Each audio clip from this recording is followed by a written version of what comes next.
Welcome back to the deep dive. So today we're jumping into a document called Simply Talk About Jesus. Right. And it really starts by picking a fight with, our whole modern mindset. It really does. We live in this age of you do you, live your truth, and this text just opens with a flat denial of all of it. It says, Christian, you are not your own.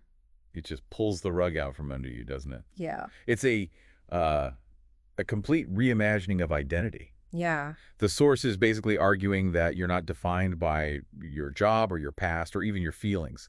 It's all about ownership. Ownership. That can sound, a little restrictive to our ears. It can, but the text frames it as a relief. It uses that word redeemed. Okay, so redeemed. Yeah, but it's not some sterile transactional thing. It says you were bought at a price too great for human language to measure. So the focus isn't on the transaction, but on the value. Exactly. It shifts the whole burden of self-definition. If you don't belong to yourself, you don't have to constantly create yourself or prove your own worth. Yeah. Right. It moves you from an identity based on performance, what you do, to one based on possession. Yeah.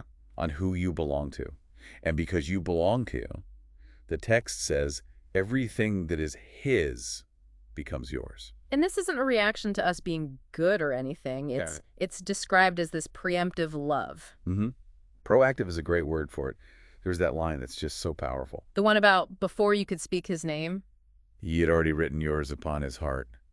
It just kills the anxiety of having to earn it. So you're not accepted because you finally got it right. Not at all. You're accepted because you are, and the text uses this phrase, united to the worthy one. It's an exchange. An identity swap. Kind of.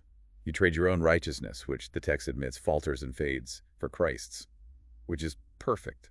Okay, now here's where I think people, they get tripped up. I think I know where you're going. You hear all this about incredible love, a perfect status, and you think, great, smooth sailing from here on out. And the document just shuts that down immediately. It warns against expecting a softer road. In fact, it argues the opposite. Right. It lays out this pattern. The cross always precedes the crown. Which is such a paradox. Normally, we see suffering as a sign that we've been abandoned or something's gone wrong. And this completely reframes it. Suffering isn't abandonment. It's actually a mark of belonging. A mark of belonging. Yeah. When you suffer, you aren't alone. You're, in a way, participating in the life of the one who suffered for you.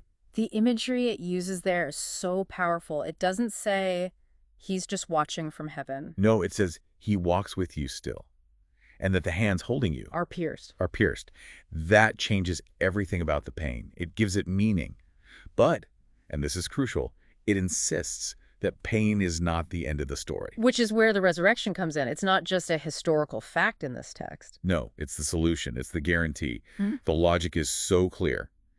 Because he lives, you shall live also. That's the pivot point. That's everything. Because of that, failure and death, they just don't get the final say. It reminds me of that idea of being citizens of another kingdom. That's the practical application. If this is all true, you can live with a kind of loose grip on this world. You don't have to cling so tightly. Because your real status is secure somewhere else. Exactly. It's secure in the not yet. So the text wraps all this up with 4 commands, basically. Walk humbly, suffer faithfully, hope boldly, and endure patiently. It's just saying, live like you know who you are now. You're not your own, so stop trying to hold the world up yourself. It's a heavy idea, but there's a real freedom in it. And I think that leaves us with a pretty provocative question for you to take away. Yeah, if this text is true. If your value is really based on who you belong to and not on your own performance. How does that actually change your reaction the next time you fail? Something to think about. That is definitely something worth sitting with. Thanks for listening to this deep dive.